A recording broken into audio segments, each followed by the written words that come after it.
Comme nous avons vu la semaine dernière ce qu'était la pensée de gauche, il nous faut maintenant voir ce que c'est que la pensée de droite.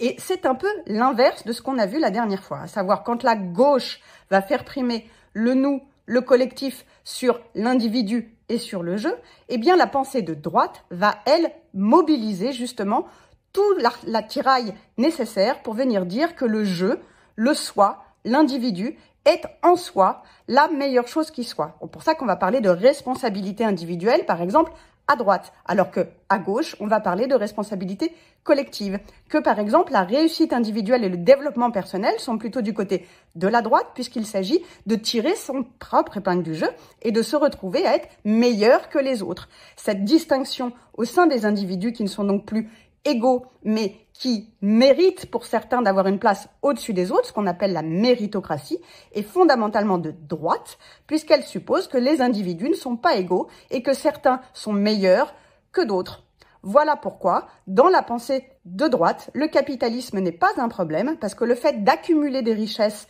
et de ne pas les redistribuer comme à gauche, eh bien, cela n'est pas un souci, puisque les valeurs phares de la droite sont la propriété et la transmission par l'héritage. Voilà pourquoi et comment surtout on va distinguer ce qui est de l'ordre de la gauche et de la droite.